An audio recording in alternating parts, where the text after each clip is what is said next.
श्री राम। बंदहु गुरुपद कंज कृपा सिंधु नर रूप हरि महामोह तम पुंज जासु वचन रवि कर निकर। श्री राम।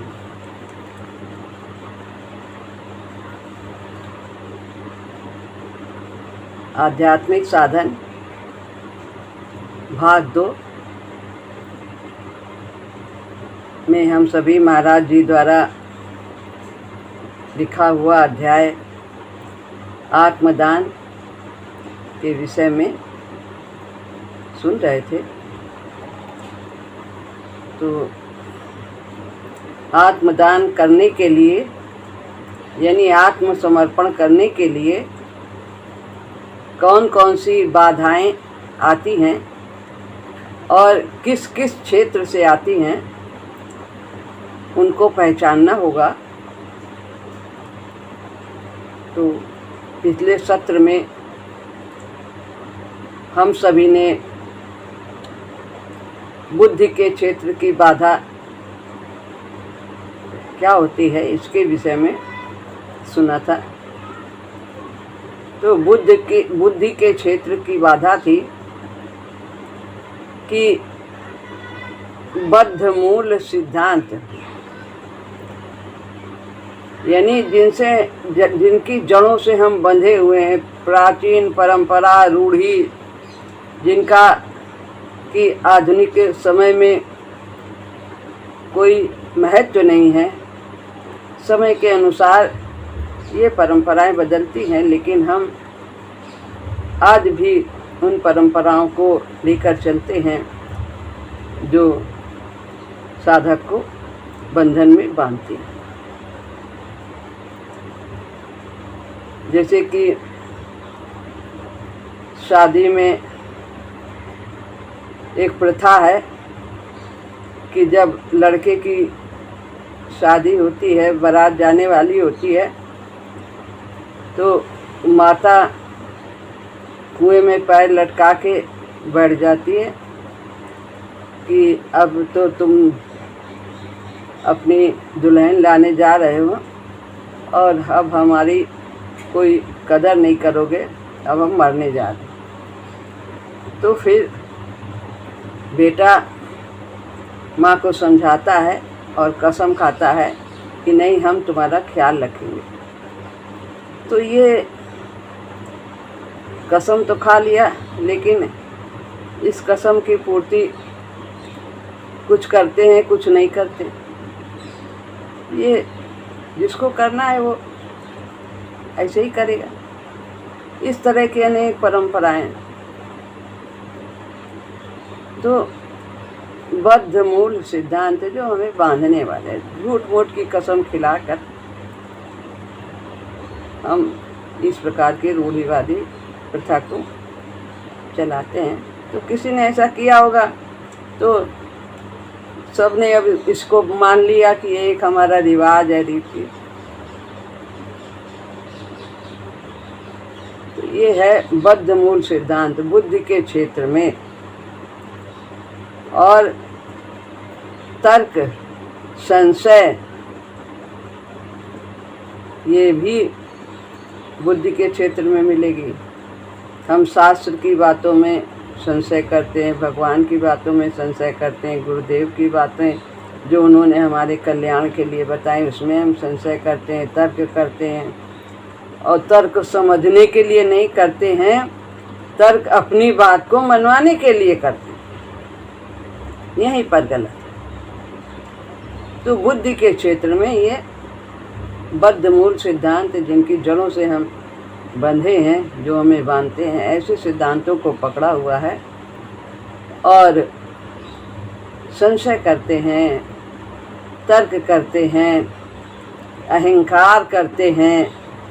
ये सब कल हम सब लोगों ने सुना था कि मैं ऐसा कार्य कर ही डालूँगा, मेरे द्वारा ये कार्य किया गया है, मैंने ये किया है। तो जिसमें कि प्रभु की आज्ञा का भाव ना हो, प्रभु की सहमति का भाव ना हो, प्रभु की सेवा का भाव ना हो, वे सब अहंकार से पूर्ण कार्य होते हैं। तो इस तरह के बातें बुद्धि के क्षेत्र में होती हैं। बुद्धि से ही ये सब प्रकट होती है। और आगे कहते हैं,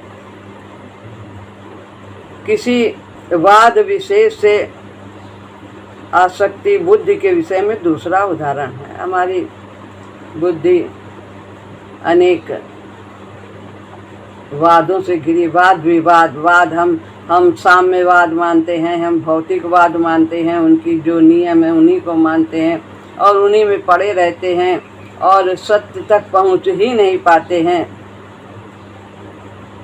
जो सत्य है वहाँ उसकी जानकारी का प्रयास ही नहीं करते और अपने इन्हीं वादों में हम आसक्ति रखते हैं और बस इतना ही, इन्हीं का पालन करना ही अपना कर्तव्य समझते हैं।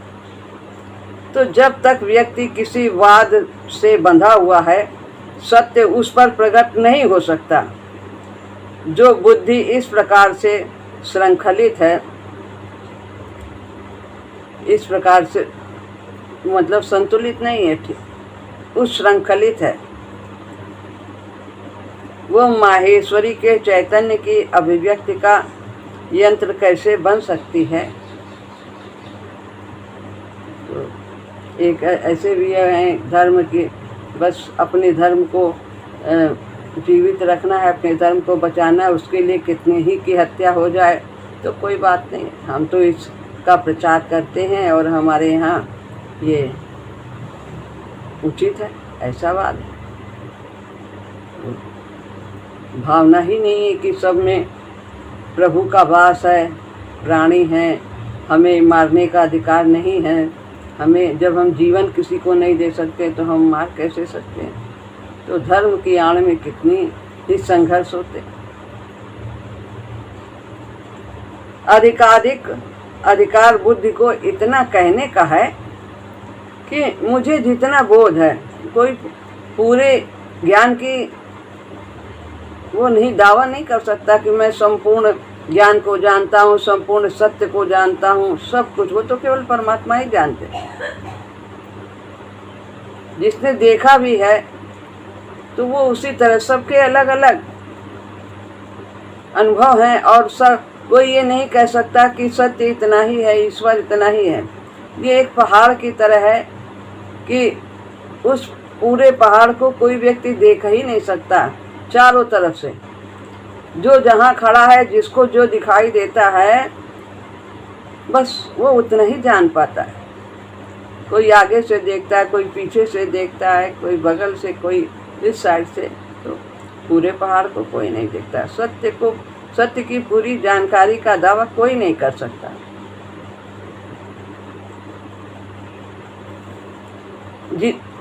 मुझे बस इतना, बुद्धि को इतना कहने का अधिकार है कि जितना मुझे बोध है, जितनी मेरी गति है, जहाँ तक मेरी पहुँच है, उसके अनुसार यह सत्य प्रतीत होता है। ये सत्य ऐसा लगता है कि जितना मैं समझ रहा हूँ उसके अनुसार ये सत्य लगता है। ऐसा कह सकते कि ये नहीं कह सकते कि इतना ही है, इति नहीं कह सकते। किसी ने इति नहीं कहा ईश्वर के लिए।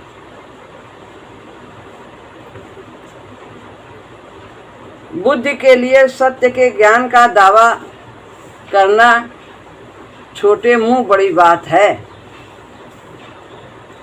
उसे सत्य की स्वीकृति के लिए सतत उद्यत रहना आवश्यक है। तो सत्य को स्वीकार करने के लिए और आगे किसी ने हमसे ज़्यादा जाना है, किसी और उसने उससे भी ज़्यादा जाना है, तो कोई हमारा ही दावा नहीं है। तो सत्य की स्वीकृति करने के लिए सदैव तैयार रहना चाहिए। हाँ, ऐसा भी है, ऐसा किसी ने अनुभव किया, इस तरह का अनुभव किया। इतना ही नहीं, नेति नेति नेति नेति के ना इति। अभी बुद्धि के और भी बाधाएं हैं उसमें। कुतर्क तथा संशय बुद्धि की क्षेत्र की अन्य बाधाएं हैं। संशय के बारे में पहले भी थोड़ी चर्चा की महाराज जी ने। और यहाँ तर्क बताया, अब उसके आगे कुतर्क बताते हैं। कुतर्क अपनी बात को चाहे सही हो चाहे गलत हो, गलत ढंग से पेश कर रहे हैं, फिर भी इसमें तर्क कर रहे हैं। जब ऐसी बातें कही जाती हैं तो उन्हें कुतर्क कहा जाता है। कोई सैद्धांतिक उसका उत्तर न दे करके कहीं की बात का कहीं से उसको मिलाना, ये सब कुतर्क है अपनी बात को सिद्ध करने के लिए। इनको भी दूर करने का वही उपाय है। क्या उपाय है? इनको पहचानना, अपनी जैसे जो निम्न प्रवृत्तियां हैं उनको पहचानना और माता के आगे पेश कर देना कि हमारे अंदर इस तरह का भाव है, हम बहुत तर्क करते हैं, कुतर्क करते हैं। अपनी कमियों को पहचानना, ये हमारी गलती है, अज्ञानता है, ऐसा इनको पहचानना, समझना और प्रभु के आगे स्वीकार करना। बस इतना ही, यही करना है, पहचानना है और प्रभु के आगे रख देना है कि मैं ऐसा हूँ, क्या क्या कमी। जितना हम स्वीकारते जाएंगे अपनी कमियों को, उतनी ही हमें अपनी सूक्ष्म से सूक्ष्म कमियां हमें नज़र आएंगी और फिर उनके दूर होने का समय भी आता चला जाएगा। वो दूर हो जाएंगे, क्षीण होते चले जाएंगे। अहंकार के कारण हम नहीं स्वीकारते, अपनी कमियों को जानना ही नहीं चाहते। यही तरीका बुद्धि के हट को दूर करने का है। तो यही है कि पहचानना और प्रभु के आगे रखना। इससे ये सब संशय, तर्क, कुतर्क, अहंकार और ये वाद से जो हम घिरे हैं, उनसे आसक्ति है, ये सब दूर होते चले जाएं। माँ सत्य क्या है इसे तू ही जानती है। हम कैसे जान सकते हैं? हमारी तो बहुत अल्प बुद्धि है, जितना आप जना दोगी उतना ही हम जानते हैं।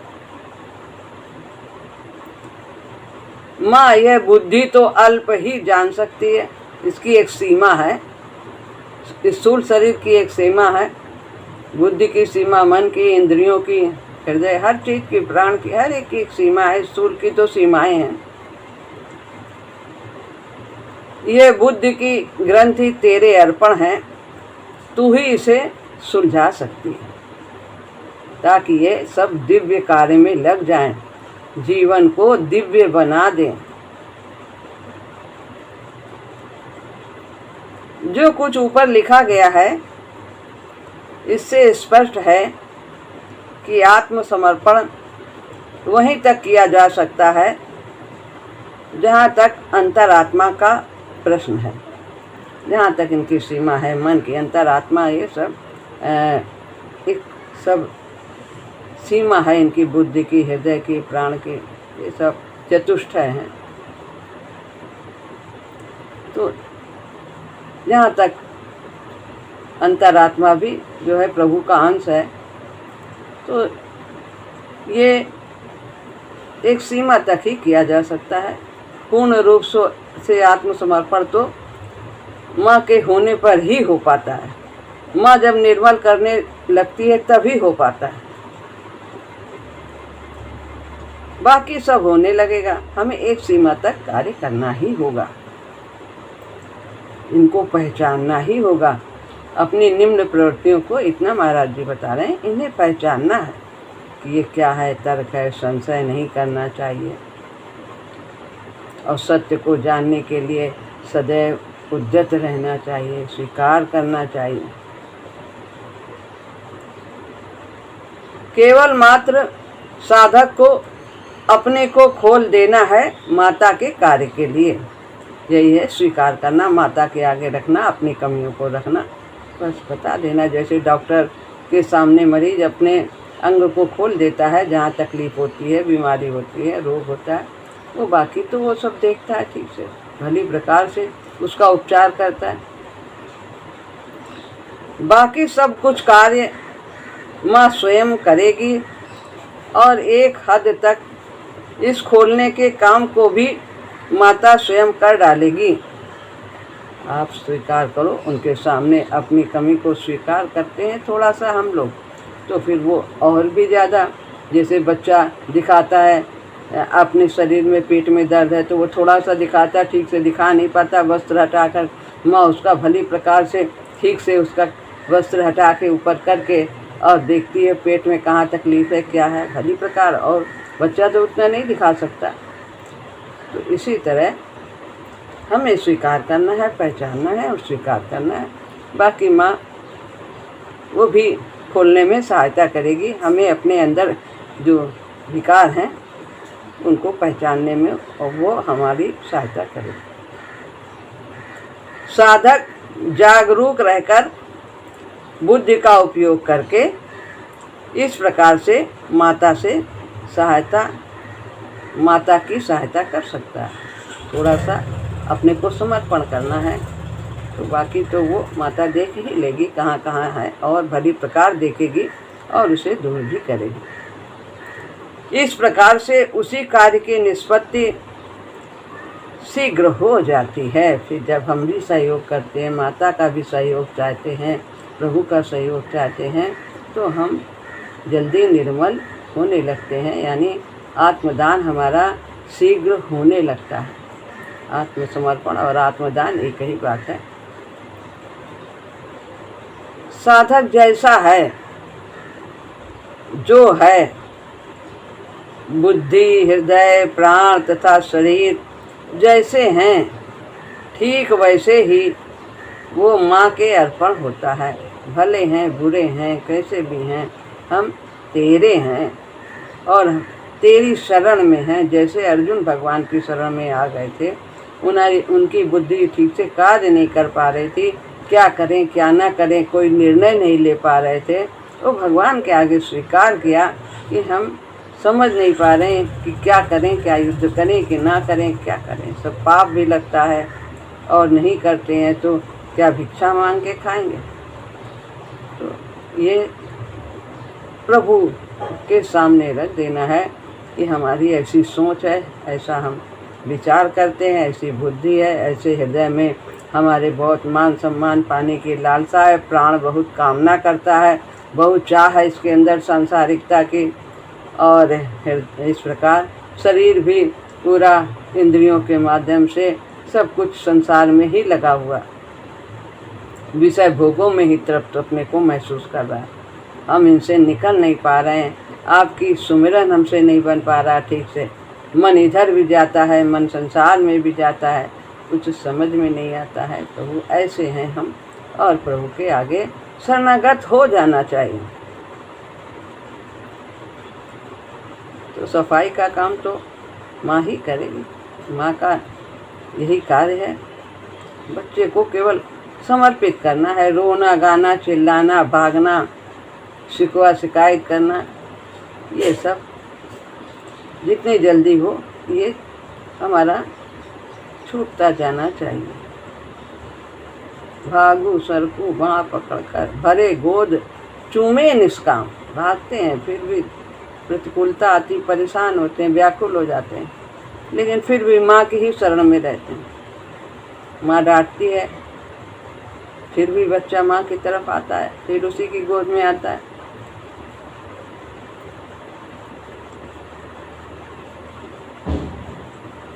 अर्पण करने से पूर्व उनको शुद्ध करना ये साधक का काम नहीं है कि हम माँ को अर्पण गंदे गंदे कैसे कर दें।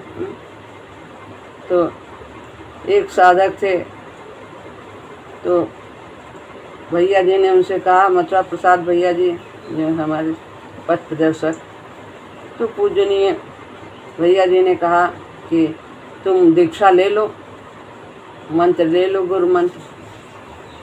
तो उन्होंने कहा, अरे भैया जी अभी तो हमारा खान पान भी ठीक नहीं है, अभी हमारे अंदर बहुत विकार हैं बहुत, और जब ये सब कम हो जाएगा, छूट जाएगा, तब फिर हम दीक्षा लेंगे। तो भैया जी ने कहा कि रोगी जब सही हो जाएगा तो डॉक्टर के पास कहाँ जाएगा। तो ये हमारे जो रोग हैं, मानसिक रोग, इनके डॉक्टर हमारे गुरुजी ही हैं। यहीं पर ये दूर होंगे। तो कहा नहीं, जैसे हो बस ले लो, बाकी तो सब काम उनकी कृपा से ही होगा। वो करवाएंगे तुमसे, उनकी शक्ति से होगा। फिर उन्होंने उनकी बात को स्वीकार किया और फिर दीक्षा ली, और वे आज एक श्रेष्ठ साधक की गणना में आते हैं।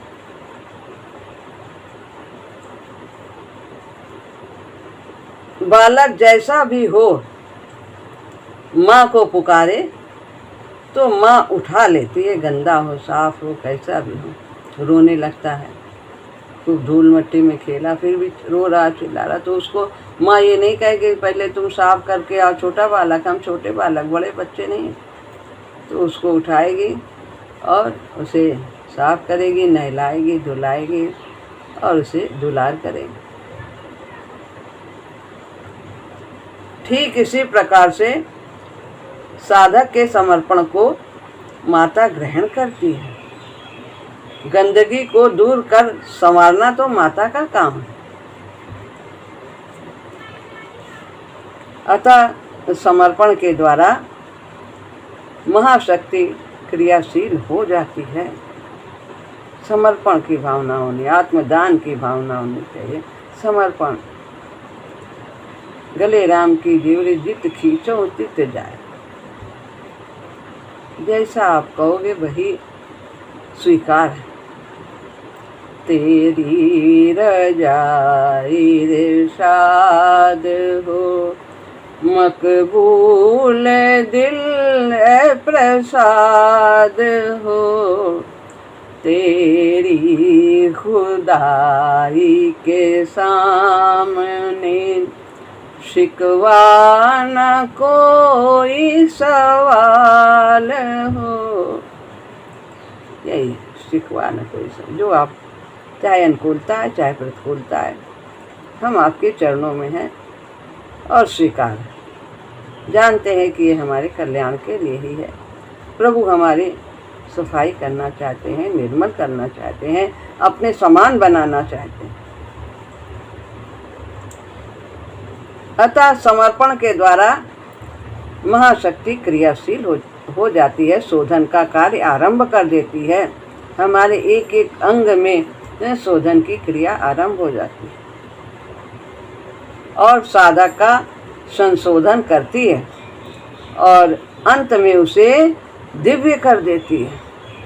उसका कण कण दिव्य हो जाता है,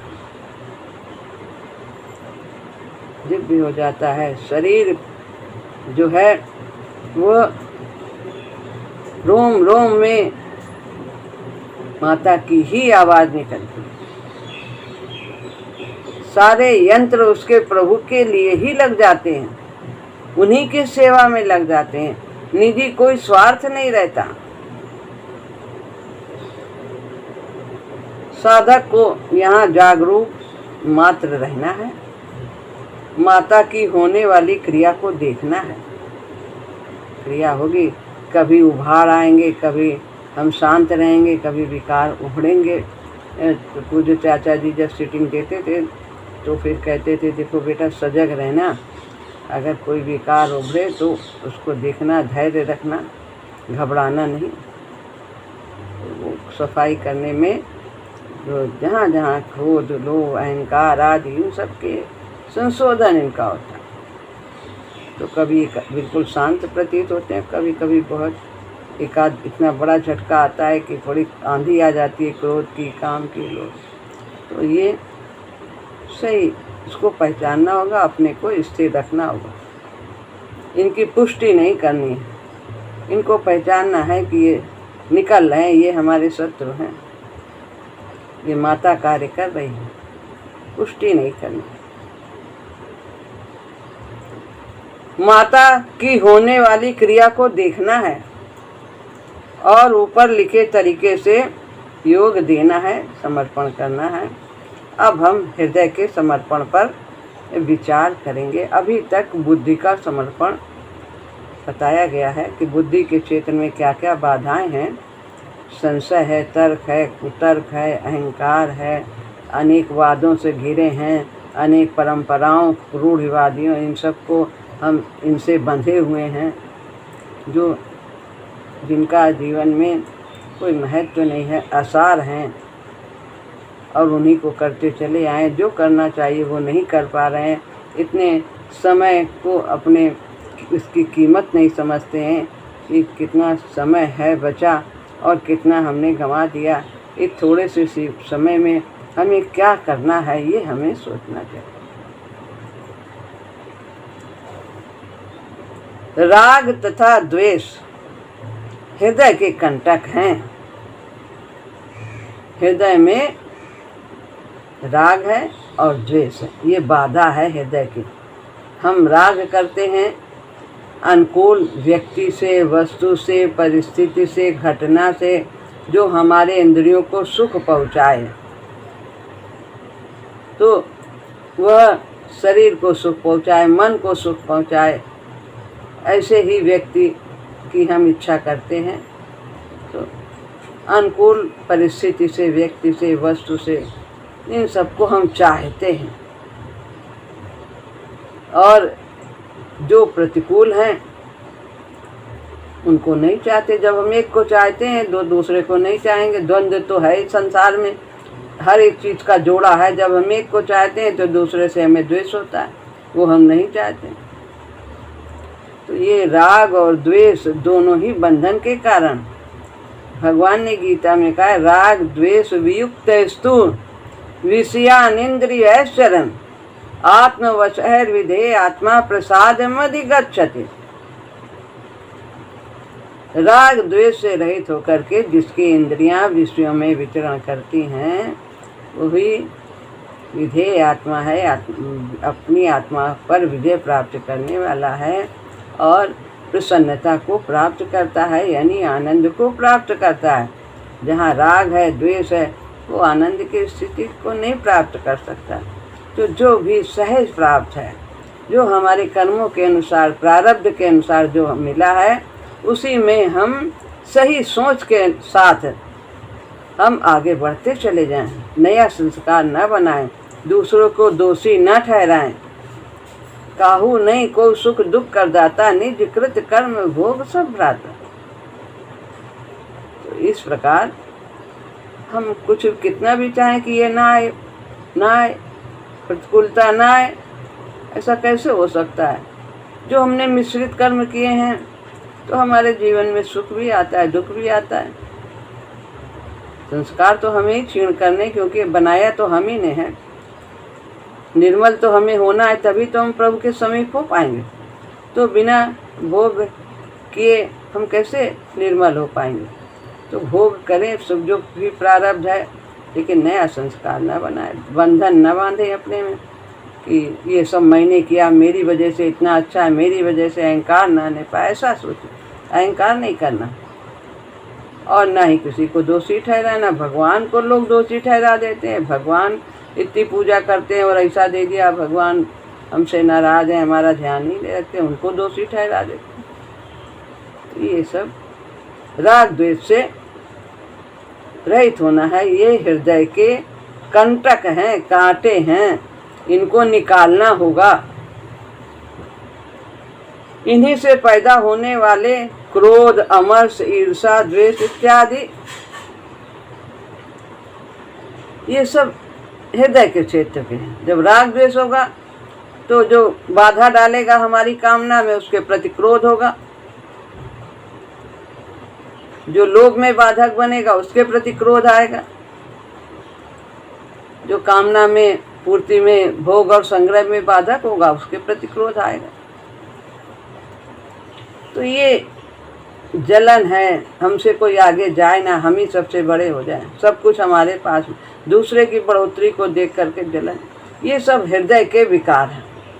हृदय के क्षेत्र, समर्पण के क्षेत्र के विकसित होने पर ये चुभने लगते हैं। जैसे जैसे हमारा समर्पण प्रभु के प्रति होता है तो फिर ये हमें कांटे के समान लगते हैं। कांटा जैसे चुभता है, ये क्रोध हमने क्यों कर दिया, ये हमारी इतनी तीव्र कामना है सांसारिक चीज़ों की, तो ये उसको साधक समझने लगता है और उसे ये अखरने लगते हैं ये विकार।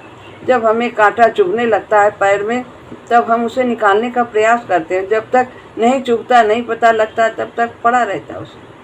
अगर जहाँ चुभा तहाँ फिर तत्काल उसे निकालने का प्रयास करें। तो ये हृदय के कंटक हैं। ये जब आत्मसमर्पण की ओर बढ़ता है साधक, तो ये उसे चुभते हैं, अखरने लगते हैं, खटकते हैं। ये हमारी साधना में बाधक है।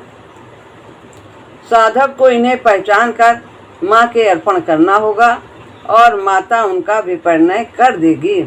माता से स्वीकार करना, ये हमारी कमी है, ये हमारा लोभ है, ये हमारा अहंकार है, ये हमारे क्रोध है, ये स्वीकार करना है। तो फिर माता बता देगी उसको, उसका संशोधन कर देगी, क्रोध को क्षमा में बदल देगी, लोभ को संतोष में बदल देगी, अहंकार को भगवत शक्ति में बदल देगी और काम को भगवत काम में बदल देगी, प्रभु की कामना, मोह को प्रेम में बदल देगी। सब विकार का सब संशोधन होता चला जाएगा। उनका आमूल चूल परिवर्तन कर देगी, वो दबाए नहीं जाएंगे। माँ, इस तेरे बालक के और तेरे में अंतर डालने वाले ये आतताई हैं, ये मेरे दुश्मन हैं, हमारे आपके मिलन में बाधा पहुँचाते हैं ये विकार।